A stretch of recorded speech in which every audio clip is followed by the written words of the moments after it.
Hey everybody, welcome back to War Buddies. Welcome to the season finale of our Warcaster Season 1 Jericho Reach narrative campaign. The production time on this episode ran a lot longer than usual, but I think when you see the board we're using, you will probably understand why.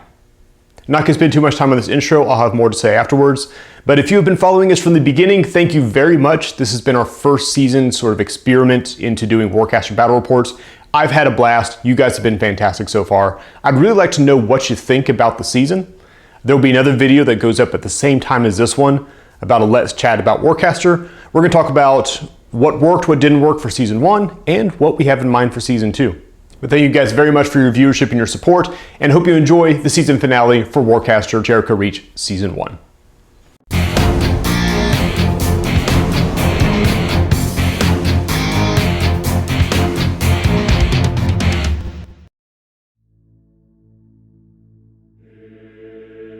Good work, Archon. Everyone form up, we're going in. We've been raiding their tunnels for weeks, Commander. Dead ends, all of them. Distractions, all of them. This is the real one. We have new intel. Whose intel? Theirs? We take the word of marchers now. They were fighting this war long before we got here. You can fight about it later. We have work to do. Arc readings are off the chart, Commander. It's almost as if... My God. Raxus, what is this? The true secret of the Reach, Paladin. The next step for humanity. One of the great gates. A stride towards the center of it all. You don't know what you're doing. You don't know what will come through if you open it. I will have none of your fear. It is cowardice that keeps you from the truth. This world was one of their greatest roads through their empire, and I will have their secrets if I must pull it into reality myself. Commander, all void gates off-world just collapsed. What is going on down there? Sir, it's Raxus. He's opened some kind of portal beneath the surface. Lawgiver, I need all available support on my location. Understood, Commander. Your reinforcements are on their way. Void gates charging. Stand by. And here's your Eternus Continuum Force for today. This is 8 units strong. Starting off with good old Hierotheus Raxus back here in the back. You may remember him from the Lawgiver episode.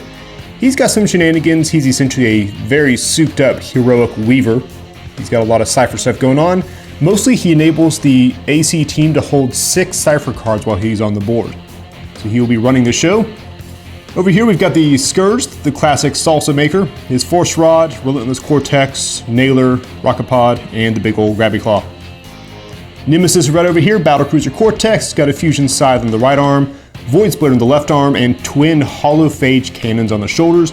Those inflict corrosion, by the way. He's going to be at a big advantage because he is the only model on the board today who innately has flight. And this is a very 3D board, so that will help. Marauder up front, Grafter and Weaver. And then we've got 2 units of Vassal Reavers. So these are the guys who are fortifying, holding the dig site, and who have pried open this giant portal.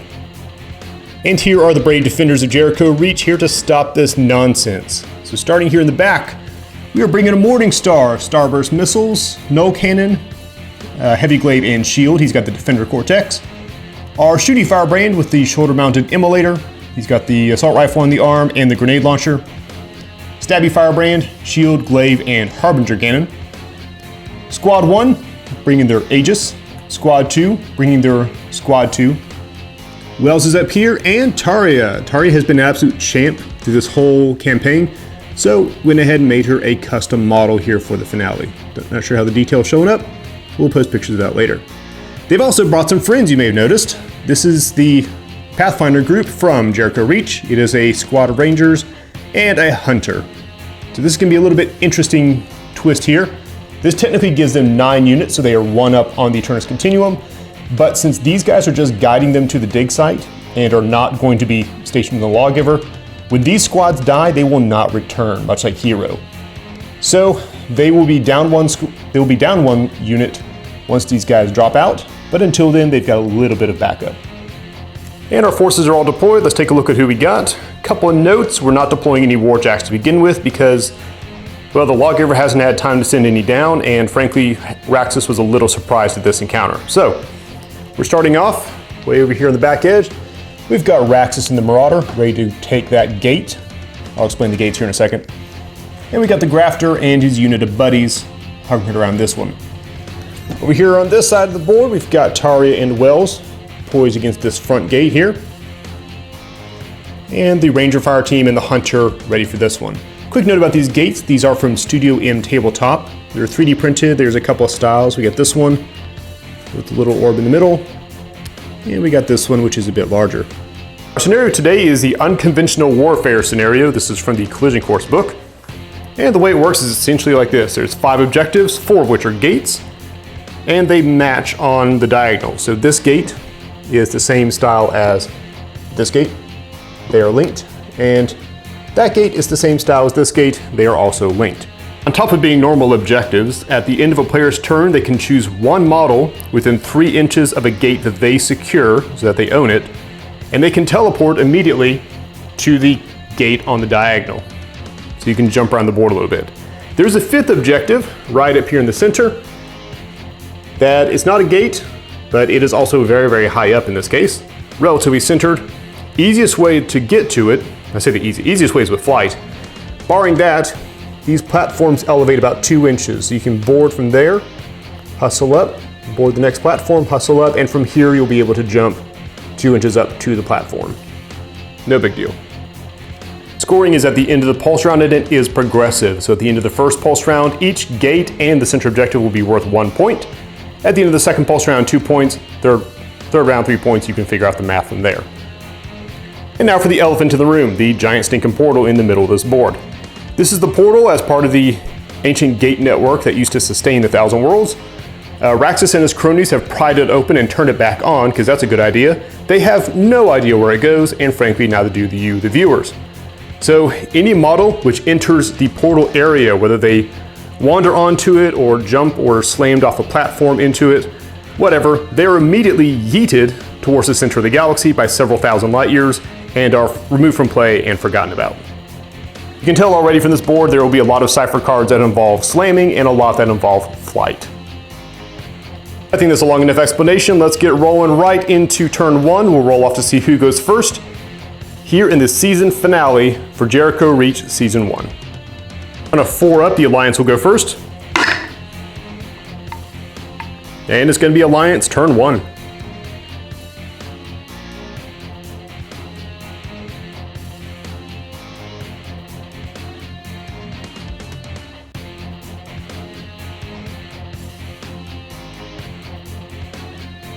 Start the ISA turn. The ISA Warcaster will charge Taria with 1 arc.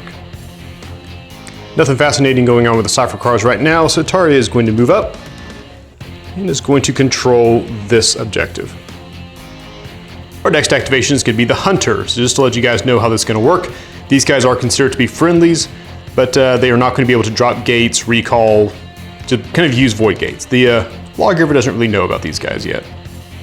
But Raxus is about to, as the Hunter moves up his 7 inches, because Hunter, and he's going to take a long shot over at Raxus.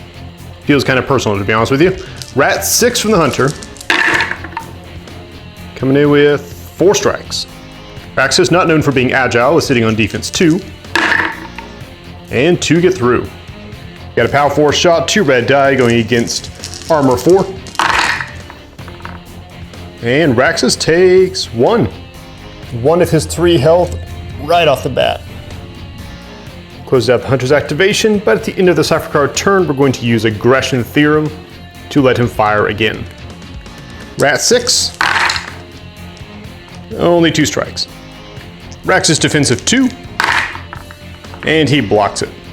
Having made an attack, the Ranger will fall back 3 inches, getting some cover and simultaneously securing this gate.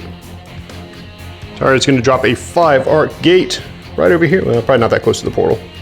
It's an awful lot of nothing back beyond that. It does look pretty though. In the turn, the ISA now controls this objective and this one. So per the scenario, they can teleport one of their units within 3 inches. So over here, these guys are within 3. So we're going to teleport, say, orange hair, all the way across the board diagonally to the matching gate. They are now squared off with the Vassal Reavers. ISA player draws back up to 5, and we are over to Turner's Continuum, turn 1. AC player charges Raxus, which gives him cover, and all friendly models within 5 inches cover.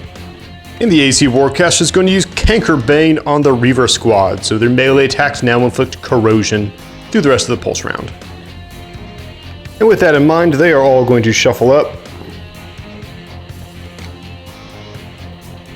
and lay into the Ranger Fire team with their Chainsaw Knives. First Chainsaw Knife at mat 3. 2 hits. Defense 3 in the Ranger. And they block it. Next attacker, mat 3. 2 hits again. Ranger parry. And 1 gets through. PAL 5 against armor 2 because that Ranger's not corroded. Yeah, that didn't go so well. And sadly, our first Ranger goes down. Final Chainsaw Knife. 3 strikes. Defense 3. And blocks it. Raxus activates, swinging around here. And claim that objective. He's not a big fan of that Hunter jumping around there, but the next time he comes around, he wants a clean shot at him. And he also holds this objective now. Reaver is going to drop Aggression Theorem on this guy right here. See if he can knock the Rangers down one more person. At 3. Alright, 3 strikes. Defense 3. 2 get through. 5 and armor 2 because corrosion. Yeah. But to their credit, the Rangers have not relinquished this objective yet. Reavers are going to drop a 5 arc gate. With some semblance of cover-ish. At the end of their turn, the Marauder will vanish into this gate and reappear here to hang out with Taria. That's turn 1, pretty even distribution of control. ISA holds this one, the AC holds that one, and then these 2 are contested. So still plenty of room to start some chaos, especially since things are going to start coming through the gates here shortly. I'm going to charge up the Hunter to give him stealth. And Wells is going to throw a pyrokinetic surge onto the newcomer, the Marauder. Focus 4, but all his arc is on the field. And only gets 1 strike. Marauder is only defense 2 though. But he blocks it. Wells swings around the gate a little bit and will fire his handgun into the Marauder. Rat 3. 2 strikes. First scenario, the gates do provide cover. And the Marauder blocks it. Meanwhile, our Lone Ranger is going to get some reprisal for her comrades, hopefully. He's going to turn and he's going to put shots into the Grafter. Shooting on Rat 3. 3 strikes. Defense 3 on the Grafter. Oh, all 3 get through. PAL 4 against armor 3. She killed him, oh my god. We get a recruiting brochure to this woman. Grafter is down. Final cipher card, Wells is going to tag the Marauder with Volition Anchor. So if it hits, there's no damage, but he has -1 armor, and all friendly models can reroll attack rolls against him once. Focus 4. 3 strikes. Defense 2 with cover. And he gets it. He uses this little token for War Machine just so that I remember this is a thing. There's a deep rumble for the gate as the Lawgiver begins to deploy reinforcements. Dropping double Warjacks in both the Firebrands on the field with 1 arc left on the gate. Wells puts down a second gate here with 4 arc. The good news for Raxus is the Marauder's here, so they don't technically control this gate, so he can't have Firebrands teleported onto his forehead. I assume he has a forehead. I haven't actually checked. Reinforcements are pouring onto the board. We're going to jump over to AC for turn 2. And the only guy they have to activate is this guy, who is less than thrilled about his situation. He is still going to receive an arc charge, because he's got work to do. Back here nearing the other gate, something mystical and icky is going to happen. Recurrent apotheosis as this guy collapses, and from his corpse rises the Weaver. Quite unsurprisingly, Marauder is just going to shuffle around here so that Wells can't get cover. And he's going to start with his grabber claw into Taria. At 4 with an arc charge. 3 strikes. Taria's defense 3. And she blocks it. The giant shield was good for something. He'll open up with the shredder on... He'll pick Taria as the target. Does a strafe weapon does he get any strafe? He gets 1 strafe, which is really all he wanted. Rat 4 shredder going into Taria first. Oh, that was almost double. Defense 3. And 1 gets through. Strength 4 against armor 3. And nothing happens. Shot going against Wells. 4 strikes. Defense 3. Oh, that's not going to go so well for you, buddy. Armor 3. That only takes 1. Saved by a hair. Weaver is going to side shuffle here, staying on the other side of the gate, but making sure she also contests it. And she'll shoot her spray into the Ranger. Rat 3 on the spray. Okay. Cover from sprays, but there's only 1 hit.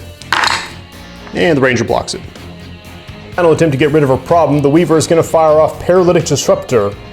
It inflicts a lockdown, but mostly it's just a POW 4 hit against a single infantry. Focus 4, all the arc is on the board. 3 strikes, not bad. Ranger is in cover behind the gate. And blocks it. Gate in the back corner does a little fluctuation thing, flares brightly red. Spits out the Nemesis and an objective doorstop, grafter. This flank Raxus is feeling a little left out, so he's going to drop a gate of his own with 5 arc. Moving into turn 3 to look at the situation, we've got a huge massive ISA here, about to mob the Marauder, and we've got a huge massive AC there, about to mob that Ranger. Meanwhile, Raxus is on his lonesome, holding that objective. Hunter's carefully holding this one, and the objective in the middle is completely up for grabs. Let's move into turn 3, after which we will do scoring. ISA caster is going to collapse this gate, bringing 1 arc back to the well. As the opening Cypher card, they will put Ascension Catalyst onto this guy, the Shooty Firebrand, give him +2 speed in the flight special rule for this turn.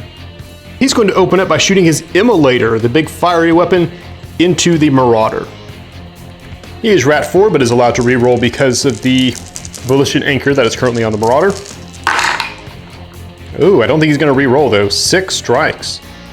Marauder has cover from the gate. And blocks all but 2. Later is POW 5, but he is down to armor 3 because he is under Volition Anchor. Oh, nicely done. Okay, so 2 health. 2 health off. Gonna follow up with his assault rifle, same target. Rat 4, rerolling if necessary.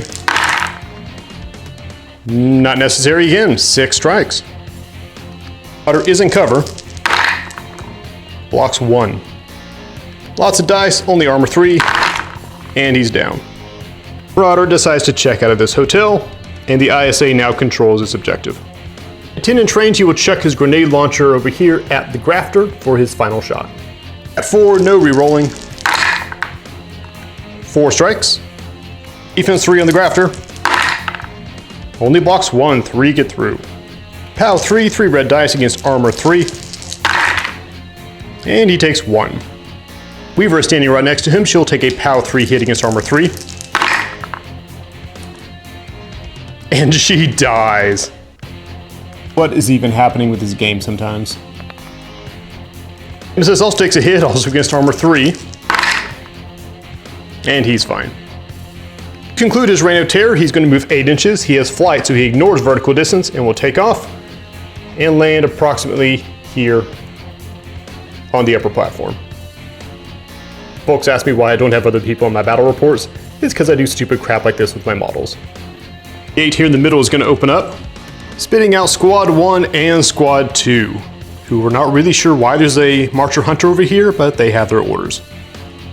ISA is actually not going to drop a gate at the moment. They drew Eschatonic Well in the Cypher deck last turn, so they got something in mind. They want to bank up the arc a little bit. Since they control this objective, Firebrain is going to blink out and is going to reappear right behind our boy Raxus. Oh man, he's like right behind me, isn't he? That is ISA turn. We've got our first guy on the upper platforms holding his ground. This thing is still contested with that one ranger holding off like half the dang army. ISA now controls this point and is contesting that one. So they're in a pretty good position, but we do get to have an AC turn still to go. So let's see how that goes. AC Warcaster is going to put an arc onto the Nemesis. Raxus is going to play Annihilation Vortex to get this thing away from him. If he hits, he can reposition it within 3 inches of its current position. Focus 4, no arc in the tank. 3 strikes. Defense 3 on the Jack. Oh, only blocks 2. That's actually kind of important. Number 4 since he has a shield. And takes no damage, but that was not the point. The point was to move him off the objective so that Raxus now controls it again. First actual activation will be the Grafter, shuffling around, trying to knock over more things, and trying to apply a Bone Saw to the Ranger problem.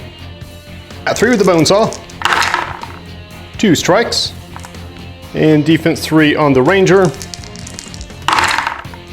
blocks it of course. Well, the Nemesis is going to do what Nemesis do.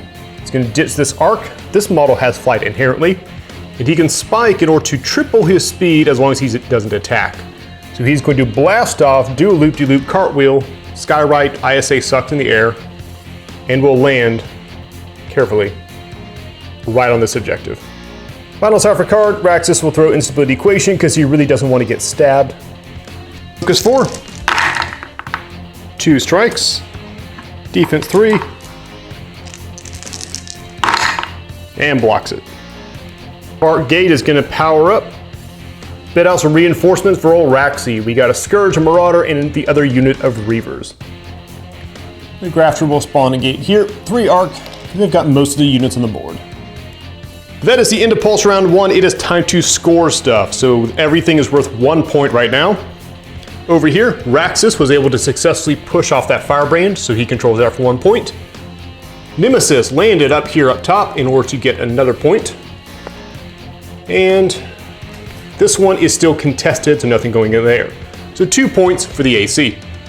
Meanwhile, ISA has cleared out this side of the board, getting themselves 2 points. 1 for the Huntress objective, 1 for Taria's objective. Everyone is well positioned to start jetting across the board and making use of these gate nodes.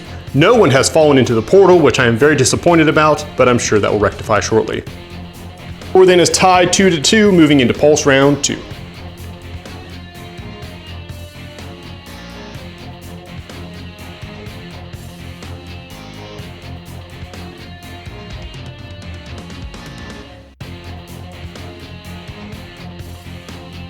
Start the ISA's turn. They've got some interesting options going on, and we're going to make some bold plays, as is our style. Wells is going to get 1 arc charge, which extends his Cypher range to 17 inches. He is going to do a complete long shot up with Velocity Projector into the Nemesis. He has focus 4 with 4 arc in the tank. Not bad. 1, 2, 3, 4, 5, 6 strikes.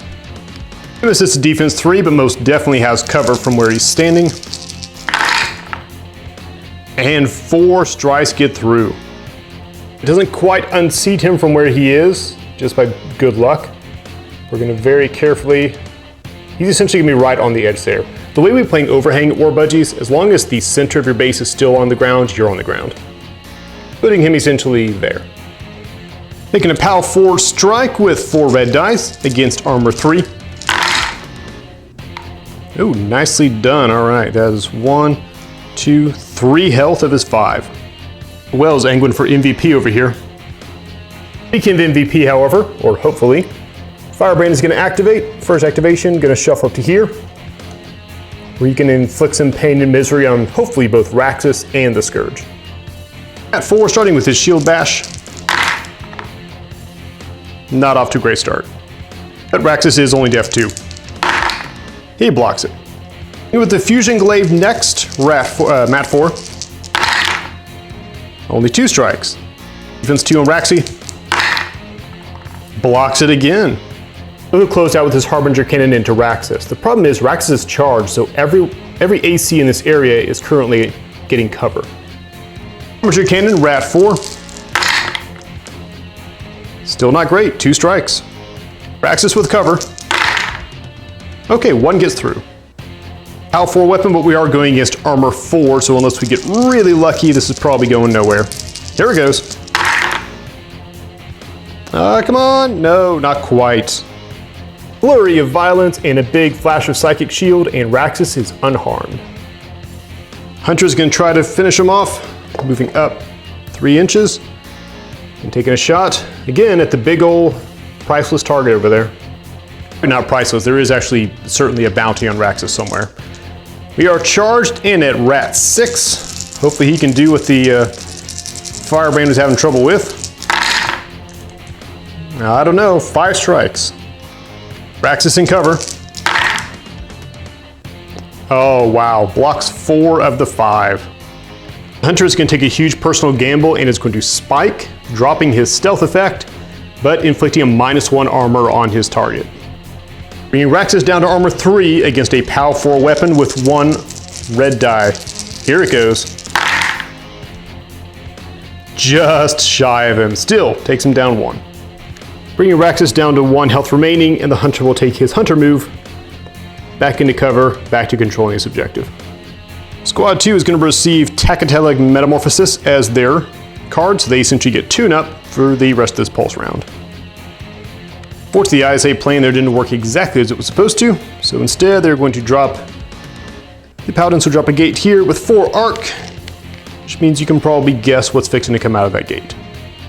And at the end of the ISA turn, Taria herself will teleport into the gate, reappearing over here near Raxus. Really interesting turn 1, kind of fell flat on the Firebrand charge. The hope was for him to sort of tear a little path through those guys, maybe take out Raxus. We got the troops are on the way. Big stuff's coming. And of course the Ranger is still holding down the fort over there. We'll see what the AC priorities are moving into AC turn 1. But it's probably good news for the Ranger over there. They are much higher priorities right here. So the Scourge is going to be the recipient of an arc, and the recipient of the Devastation Optimizer, giving him the tune-up effect. Raxus will take first move, sliding around backwards to get behind Taria, where he can fire his spray to both her and the Firebrand. He is Rat 4 with his Soul Grinder spray. 2 strikes into Taria. Defense 3. She blocks it. And into the Firebrand. 3 strikes. Defense 3. He blocks it. Where nobody over here can hit anything. Alright, we'll see if we can change that. It is time for Scourge o'clock.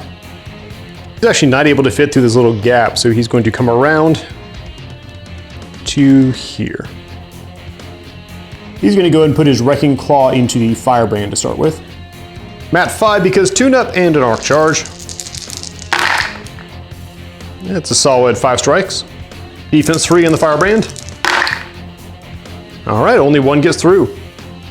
POW 5 because he's an arc charge, and 1 victory there. Going against armor 4 because of shield. Alright, gets him for 1. Put the Force Rod at Taria next, trying to slam her into the gate. Mat 5 for tune-up. Yeah, 3 strikes. Taria defense 3. How does she do it? Well, that's kind of aggravating for him because now he's stuck with just his Nailer and his Rocket Pod and not a lot of great options here. So it's going to be Nailer into Taria and then the Rocket Pod into the Firebrand. Shooting Taria with the Nailer is Rat 3, plus 1 Rat 4 being powered up, and then an arc. I'll say that's better. 1, 2, 3, 4, 6. Defense 3 on Taria. 2 strikes. Break armor 3. And Taria goes down to 1, still holding on. Well, now I almost want to shoot the Explosion Blast just right here in the middle and see which boss survives. To be quite honest, given the Scourge's track record, that sounds exactly like something he would do, so he's going to shoot the Rocket Pod point blank into Taria. Rolling to hit, Rat 4 with tune-up, and an arc charge. 5 strikes. Taria, defense 3. Blocks 2, takes 3. All right, this is POW 4, 3 red dice. Her only saving grace is she has compound armor, so against this blast she has armor 4. And he can't do it. Sometimes you write a story, sometimes the story writes itself. So Taria raises her shield at the last second, the rocket slams into it, engulfing this area in fire, but she is unharmed. Let's find out about Raxus and the Scourge. Scourge is armor 4, taking a POW 4 hit from the collateral. He hurts himself for 1.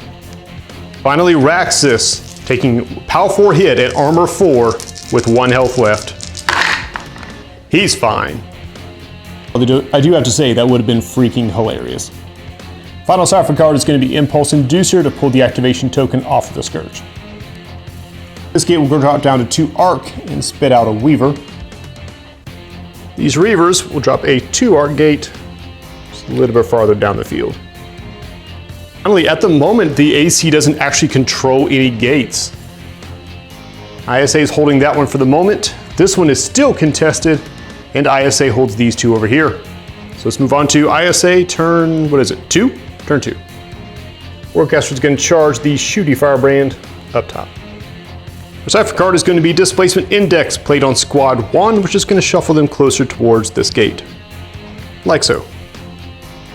Over at Ground 0, Taria is going to rotate to face Raxus, and she's going to try to finish this duel finally. She is mat 4 with the fusion sword, and she is mad. Oh, she's real mad. Raxus is defense 2, which mathematically is not great at this point in time. Hey, he still blocks 3. That is 5 reds in POW 4 against armor 4. It's possible to survive this. I mean, wackier stuff has happened on this channel. No, wackier stuff has happened in this game, for crying out loud. Here we go, armor 4. And it's over for Raxus. Taria stabs her sword into his sarcophagus, drags him close, and then shield bashes him back into the container, and he falls to the ground. Job well done there. Taria turns back around and will fire her pulse cannon, or shoulder-mounted explodey thing, into the Reavers. Rat 4 with an arc charge. Nice shot, 7 strikes. Raxus is down, they don't get cover anymore. Defense 3. Lots of dice. All right, 4 stop. A POW 3 weapon, but we are hitting against armor 2. And he's toast. Guy standing next to him, also toast. And their mutual acquaintance, he's fine. Not fine, as bits of metal and gribblies and red cloth go flying everywhere. Her attacking done, Taria said we can move around here to get some cover and to kind of make the Scourge have to choose between her and the Firebrand. Speaking of Firebrand, our floaty McFootface up here is going to start shooting down to provide that Ranger some much needed support. Beginning with the grenade launcher into the Weaver. 4 with an arc charge. 4 strikes. Weaver's running defense 3. Oh, only blocks 1, that's not good. 3 power die, 3 action dice, and armor 3. And she's alive, takes 1. Void Gate takes a POW 3 hit. It's fine. The Grafter takes a POW 3 hit. I'll have to check his armor, I don't think he's fine. He's armor 3 and already had 1 health off, he is not fine. Also, it has to be really encouraging for the Ranger to hear ISA support and just explosions start happening everywhere. And the assault rifle into the Reavers. Lots and lots of hits. Defense 3. We're just gonna go ahead and remove you, buddy. It's 5 strikes against armor 2. There's really no chance. Finally, he'll shoot the Immolator up into the Nemesis. Rat 4 with an arc. Not bad, 5 strikes. Nemesis is depth 3 and in cover. And blocks it. Per the game instructions, he's gonna hover up 2 inches because of, low gravity environment or whatever. I didn't measure super carefully when I made this. And square up with the Nemesis on his home turf. Attack their action shot, and also I'm terrified this platform's gonna fall off, but these are the things I do for you guys. Firebrand up top is going to receive Vengeance Sequencer, so whenever he's hit by an enemy attack, he gets to make a retaliation attack for the rest of the pulse round. Meanwhile, there is a deep rumble from the direction of the Lawgiver as the Morning Star arrives. Taria is going to put down a 4-arc gate now that they have a foothold over here. Finally, the ISA controls this gate. These guys were able to move up just in range, so Squad 1 is going to blink out and reappear to support their semi-enemy, semi-comrade. Reinforce their frenemy. That is it for ISA turn 2. Lots going on there. We've cleared out a bunch of guys over here. That Ranger is somehow still alive. Managed to get it down to just Wells over here, but holding this one and this one. The Firebrand and the Nemesis are squared off. Not quite sure how that one's going to go, because that Nemesis is freaking scary. So we'll find out. And then over here, Rax is finally going down. But now Taria and the Firebrand have to deal with a Marauder and a Scourge. A tuned up Scourge. So we'll see what goes on. Moving into AC, turn 2. AC puts an arc on the Nemesis, which will give him a little more defense against ranged attacks. You probably could use that earlier, but here we are. And throw a Mortality Destabilizer in the squad here in the back in order to bring back one of his friends. Nemesis moves forward very carefully because his platform is kind of flimsy, and he's going to lay into the Firebrand. Mat 4 with an arc charge. Not bad. It is 5 strikes. Defense 3 in the Firebrand. Oh, not good. Number 3 against a POW 4 weapon. Oh, that stings. 2 health. I'm gonna play King of the Hill up here, buddy. You are losing. He's down to his last health, but because he has Vengeance Sequencer on, he will get to make 1 attack in return.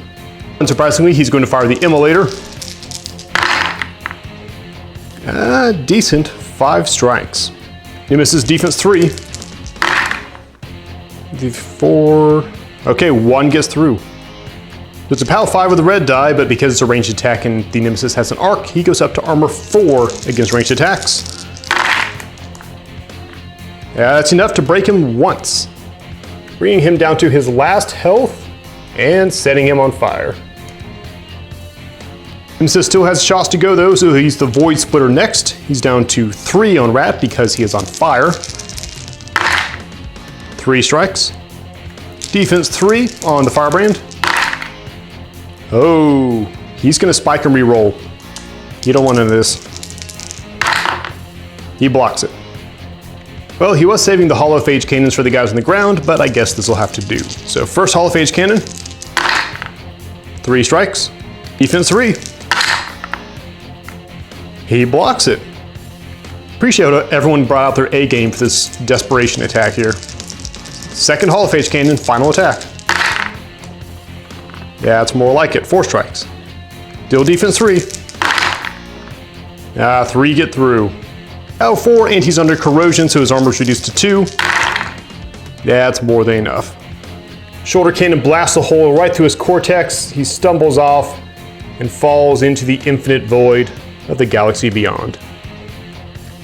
Point granted, the Nemesis is on fire with 1 health left, but you know, a moral victory is better than no victory at all. He'll move 1 inch after making an attack for having the battlecruiser cortex and control the objective. Weaver is going to try to prioritize her problems.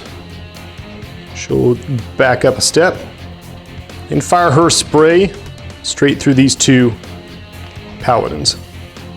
Not doing a whole lot over here yet because we could activate the Marauder and the Scourge next turn, but right now Taria and the Firebrand have both already activated, so we're feeling kind of safe. So she is Rat 3 with her Psychokinetic Hood against the first Paladin. 1 strike. Paladin defense 3. Blocks it. Spray attack into the second Paladin. It's more like it. 5 strikes. Paladin defense 3. Ouch. I normally wouldn't even bother rolling this, but the Weaver gets to kill so few people, I feel like she needs to feel good about herself sometimes. And she does. It is 1 Paladin down. Final software card, the Weaver will play Atrophic Decomposer on the Paladin that she missed earlier. 4 focus, 1 arc in the tank. Very nice. Defense 3. Okay. Puts corrosion immediately, so he goes down to armor 2 and vaporizes. It's kind of embarrassing when the Martial Worlds are showing you how it's done. And then a grafter will step out of this gate, trying to reinforce this position desperately. AC still controls no gates, although they do control the objective on top. And it is still kind of a grind. The ISA has been able to hold the back line, mostly because they've kept the gates on the other side tied up. In this scenario, the gates are the easiest way to jump from one side to the other. So while the ISA holds this back row, they can keep funneling reinforcements to that side and prevent AC from coming back. So let's move on to turn 3. Scoring round coming up soon. Let's see how we do. Start the ISA's turn. They're going to make a gamble, actually, and they're going to collapse this gate. And our lone paladin here is going to be tapped with Eschatonic Well. And he's going to set it up. Say right about here. With the maximum allowed 3 arc on it. Only solo we can activate his wells. He's going to swing around to the other side of the gate to get cover. Because he understands that his job is just to stay alive and he doesn't want to eat hollow phage cannons from this guy. And then, as you can probably imagine, the big guy is going to stomp towards the gate. And without any major cipher cards to go, we'll drop 2 arc off this gate and drop in the shooty firebrand. The shootiest of shooties. As you can imagine, we're going to flex control of this objective to blink the big guy over to somewhere more useful. That about closes it up for the ISA. They are refusing to give ground on that gate, which is simultaneously saving them on this gate. We got Wells sitting over here.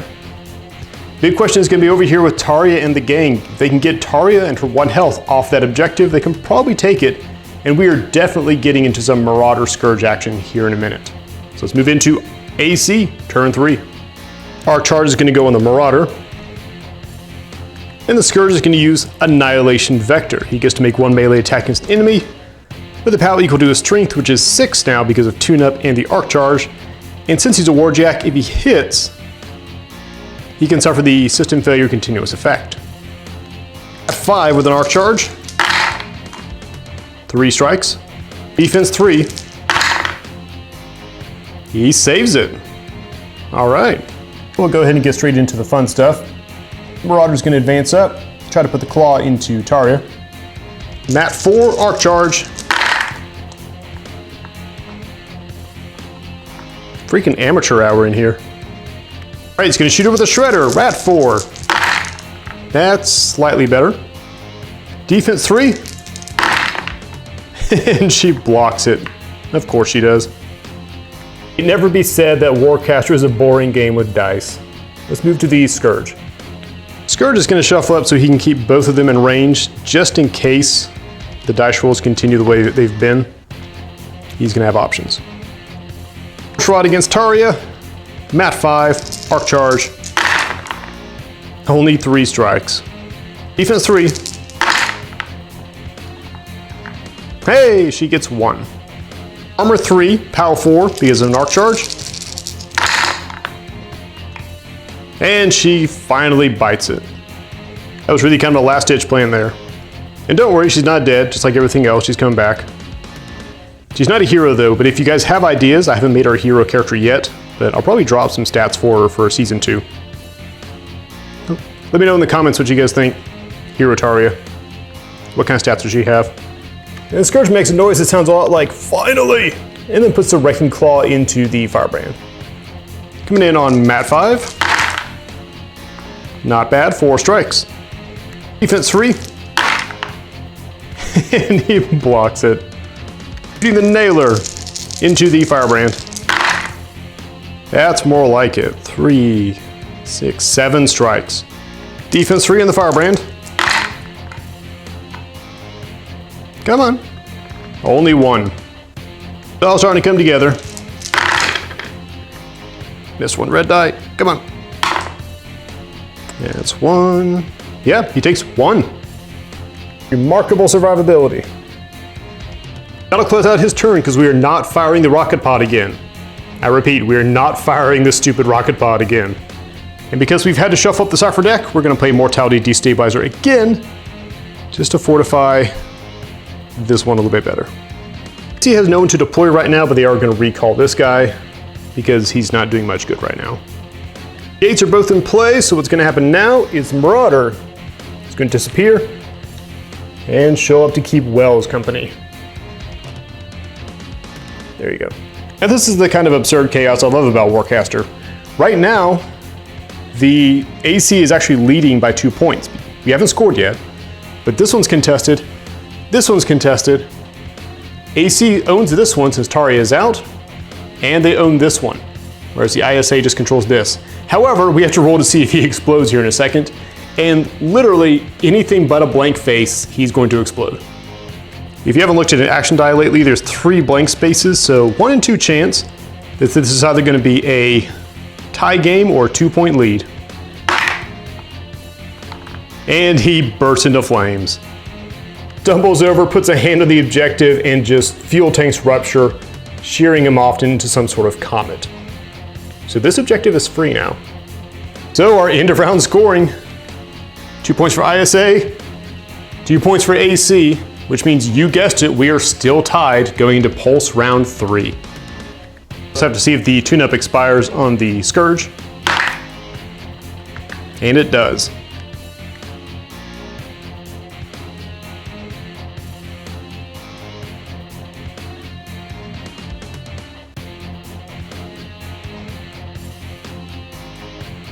Start the ISA turn, they will charge up the Morning Star and play Divination Algorithm on the Hunter, giving his sniper rifle +1 range and POW 5.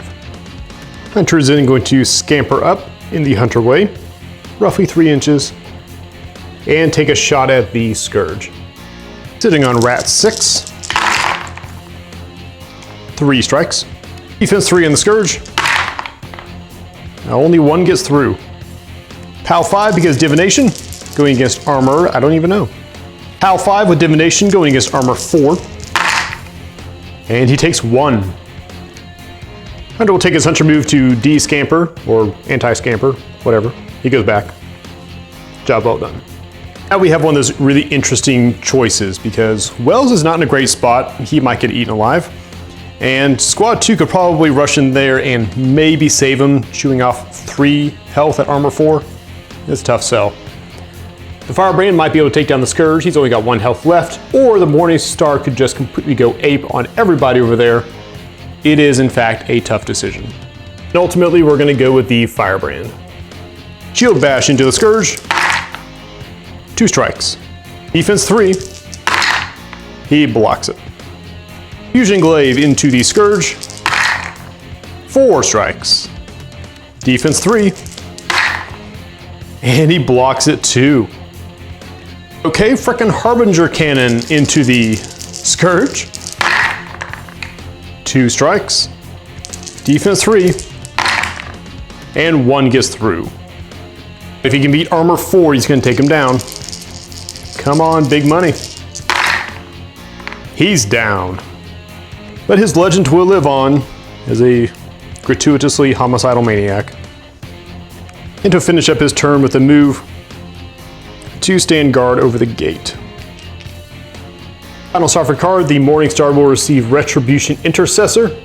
So whenever a friendly warrior model is destroyed by an enemy attack within 5 inches of him, he gets to move up to 3 inches and make an attack in retaliation. I can deploy anybody at this time because that sector's pretty well locked down. And Squad 2 is going to drop a gate here with 2 arc, just as insurance against whatever is going to come out of that gate. Into the ISA turn, they're not going to use the portals. They control the 2 on this side, this one here and this one, but they want to leave a unit there to control them. This one's still contested, probably going to get bloody here in a second, and that one is still just an absolute madhouse. Instead of charging anything, they're going to collapse this gate, bringing their well up to 4. Logic there is that if they can get the Nemesis back on the board once, just for 1 turn where it can activate, it can do the stupid little Afterburns jet thing because no one is watching the objective up top. But to do that, they need 4 arc in the well, so that arc's gotta go. And these guys are going to get Discordian Agitators. They will each get an additional melee attack. Our first contestant is gonna be the Marauder. He's gonna swing around to here. Gonna give Wells the old claw, and then probably shoot the Shredder into Squad 2. And the claw with Mat 4. Only 2 strikes. Wells defense 3. Oh, he blocks it. I don't think that claw has actually killed anything in this game. Well, the Marauder needs his objective, but he also really doesn't want to get shot 40,000 times, so he's going to put the Shredder into these guys. It's a strafe weapon, so it's good for that. How many strafe? No strafe. Not your day, buddy. At 4. 2 strikes. Defense 3. Blocked it 2. Okay, I was really expecting a lot more out of that. That's probably going to sting when the reprisal happens. But speaking of reprisal, the Reavers are going to try to spread out to do maximum damage. I'm just going to tuck in here. Bit difficult with the terrain and all that.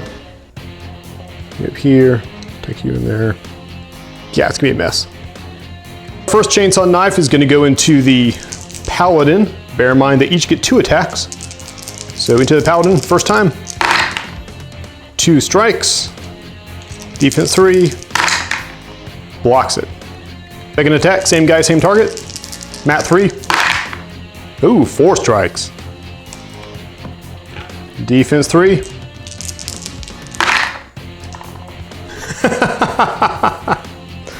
Oh man. All right, our next contestant is going to go into the Paladin. Still Mat 3. That bodes well. And defense 3. Nope, still blocked it. All right, he's gonna say screw it and go after the Ranger instead. Mat 3 with a chainsaw knife. Ooh, 5 strikes. Defense 3. Ooh, 3 power die get through. So we got 3 power die and POW 5 against armor 3. But you know what? This Ranger has been too valuable to everybody to go out like this. The Morningstar with his Defender Cortex is going to spike, swing his shield around, and he will take the hit. Now we're against armor 5. Oh, wow.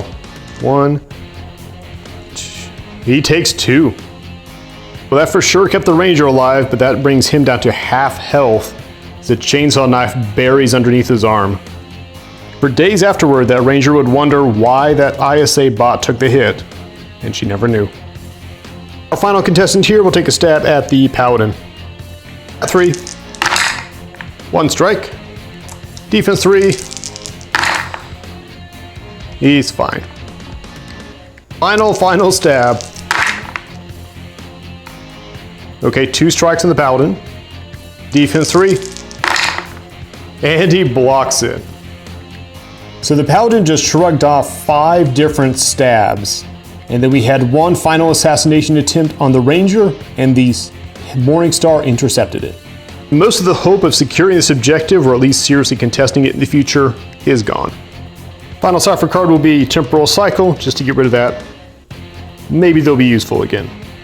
This gate over here will spit out the Scourge, ready to make a bold dash to one of these 2 gates. I mean, honestly, if he could take that 1 health off, or if he can eat the Hunter, either one would work. And the Marauder is going to drop a gate here with 5 arc. That is going to be their desperation play to get the Nemesis out, charge it, and then send it sailing up to secure this objective. AC controls no gates now. We've got 2 contested gates, 2 ISA gates, and 1 free agent up top. That wraps up turn 1. We're going to jump over to turn 2, ISA, as we're closing in here on the end of the scenario, still tied up in the score.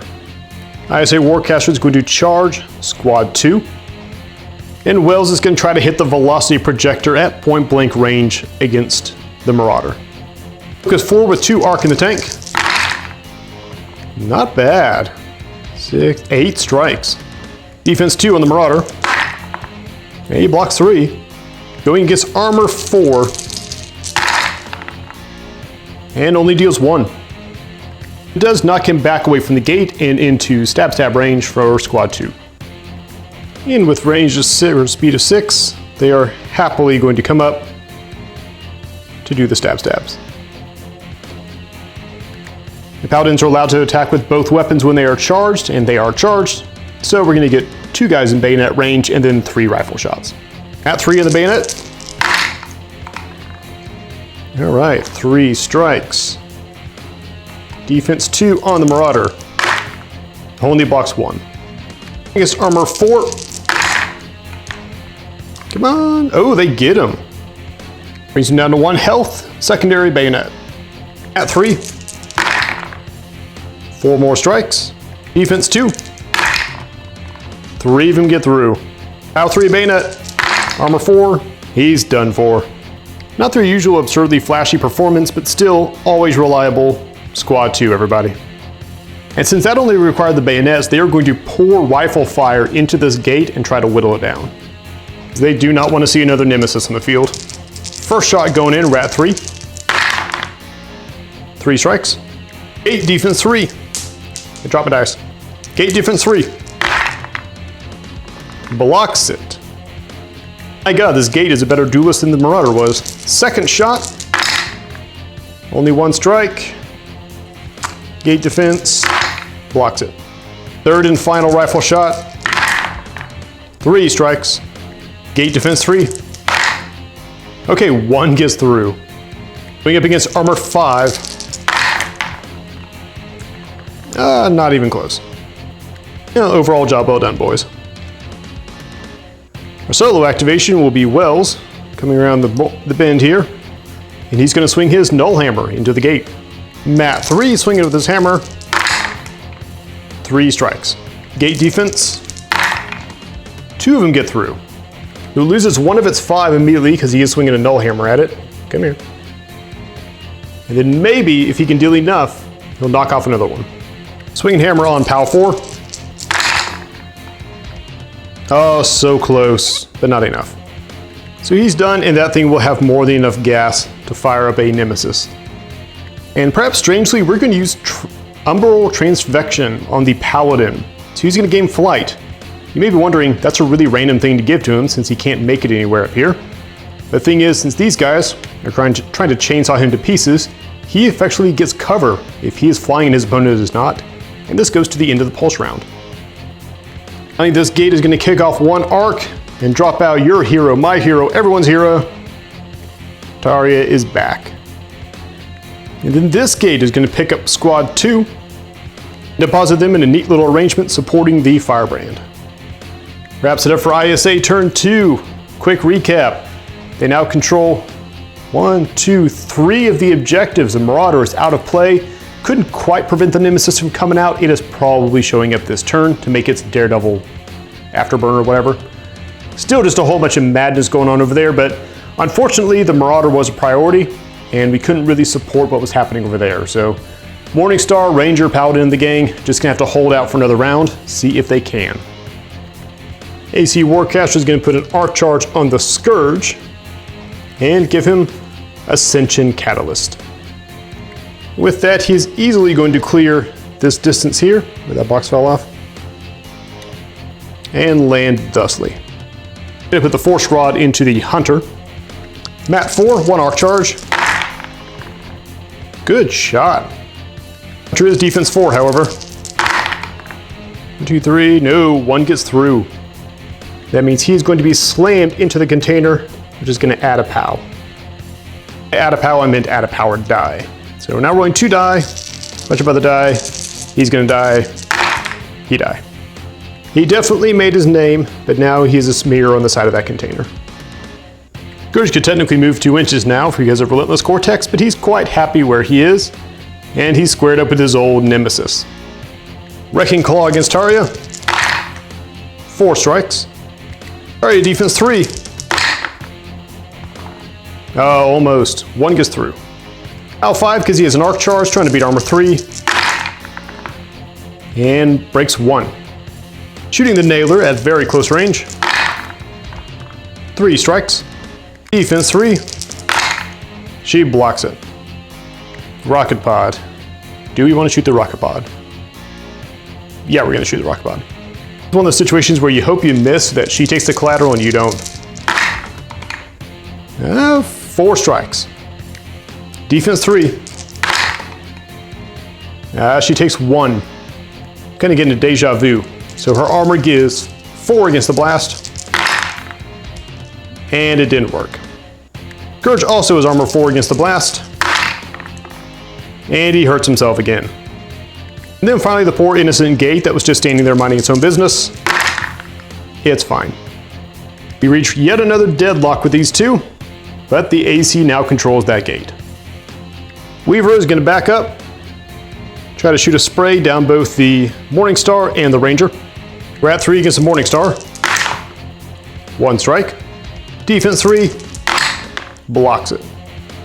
We're at 3 against the Ranger. 2 strikes. Ranger defense 3, blocks it. On a Sarvic Arch, he will try to put a Trophic Decomposer onto the Morningstar. Drop his armor down. Focus 4, 2 arc in the tank. Only 2 strikes. Defense 3. Oh, it gets through. It is against armor 4 now. That's all we get. Yeah, but at least he's corroded.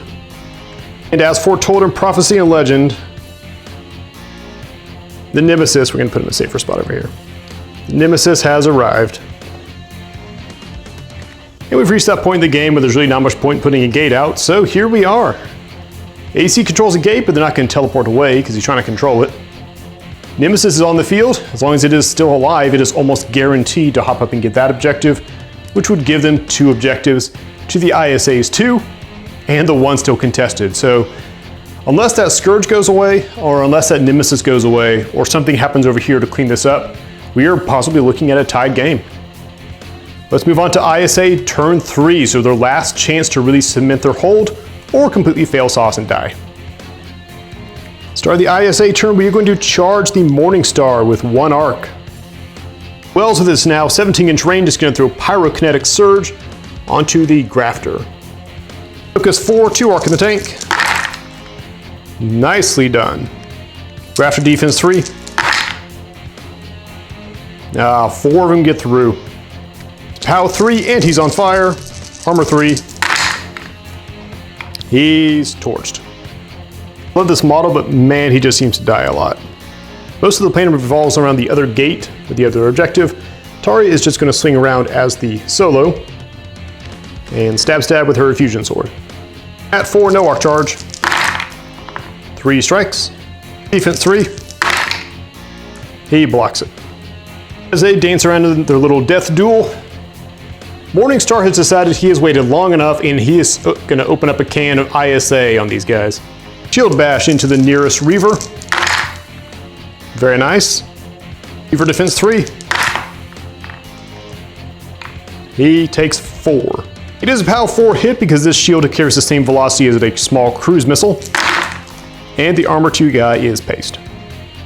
Gonna swing his glaive into the next closest guy. Mat 4. Wow. 5 strikes against defense 3. And only 2 get through. Feel better about his odds if this wasn't a POW 6 weapon. Yep. So he's gonna take a nap. Firing his shoulder-mounted null cannon into the last Reaver. Only 3 strikes. 3 defense. He manages to block it. Well done. And Starburst missiles into the Weaver. Rat 4. He could re-roll because he's charged, but he likes that roll. 8 strikes. Defense 3. 6 strikes get through. Need to see 6 strikes to Pulverizer. Do we get it? Wow, just barely. And Elvis has left the building. At the end of that turn, he will shuffle this way, just to help barricade that Reaver from getting any ideas. And we use Displacement Index on the Ranger to do the same thing over here. That way he can't just like sneaky in and grab the gate, or contest the gate. Avoid gate action, but the Firebrain is going to disappear from here and reappear here, mostly for moral support for Wells. I think the outcome is getting to be pretty self-evident, but we're going to roll into AC turn and see if they can't pull off a miracle. All right, so looking over really carefully, there is still an AC long shot, so we're going to let them have their long shot. And it starts, as all good plans do, with putting an arc on the Nemesis. It follows on with Recurrent Apotheosis, turning this guy into a Marauder. So Nemesis moves in. The plan is in order to tie the game, he has to kill both of these guys, turn and nail a shot over here onto Taria so the Scourge can hold that objective. That would tie it up. And then if he can somehow chew his way through to that gate, he could contest it. So it's a really long shot, but man, if this is the season finale, we're gonna try all the long shots here. Really, as soon as any part of this plan goes wrong, we have to scrap it. So here we go. Fusion Scythe, melee weapon into Wells. Map 4. That is not off to a great start. Wells defense 3. He blocks it. Shoot him with the Void Splitter. 1, 2, 3, 4, 5. 5 strikes, that's a bit more reliable. Wells defense 3. No, 4 get through, I think this is it. Void Splitter's power 4. And there goes Wells. He has been voided. That took one more attack than it was supposed to, so now it's down to the 2 Hall of Age cannons. We get 1 shot at the Firebrand in cover through the gate, and 1 long bomb shot at Taria. Shooting at the Firebrand on Rat 4, Hall of Age cannon. 4 strikes, not bad. He doesn't have an arc to re-roll this. 2 of them get through. All right, so he's down to armor 3. We got POW 4, 2 red die. He gets him, burns him clean through. He steps out of the portal, immediately greeted with a shower of acid, and he's down. All right, his last shot is gonna be a long bomb into Taria. That's getting intense, this is why I play the game. Rat 4, 1 arc charge. Only 2 strikes. He's been a hero this whole game, can she do it? She blocks it. That was the last hope to win the game. If the Marauder can do some magic over there, he might be able to tie it up. Marauder's gonna put his claw into the Paladin. Ooh, at 4. Paladin is flying, because that's not terrifying. And there we go. Firing the Shredder, how many strafe? 2 strafe, okay. We'll start with the Paladin. Rat 4 on the Paladin. Oh, that might do it. Paladin defense 3. Oh, that's bad. 4 and 4 going against 3 armor. Paladin finally drops. Still not enough of a gap over there to wedge himself into, so let's keep rolling. Shot against a Ranger. 4 strikes. Ranger defense 3. Blocks 3, takes 1. And once again, Morningstar is going to take the hit. So with the corrosion, he's on against armor 4. Morningstar is fine. Last bullet of the game going to the Morningstar. 1 strike. Morningstar defense 3. No, makes it through. All right, he's got to deal 2 health to get him out of the way. Not even close. Morningstar goes down to his last leg, but the wall holds. Our final tally. AC picks up 3 more points for this objective. This one is contested as the Scourge and Taria continue their little death dance duel. Squad is holding that one for 3 points for ISA, and the wall stands with 3 more points there, giving us a 3-point ISA victory in the season finale.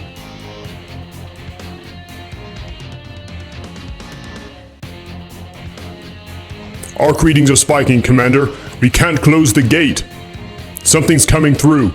Secure the tunnels, set a perimeter, and every one of you hold them here. It's our turn now to stand for humanity. And no matter what comes through that gate, we will endure. We refuse not to.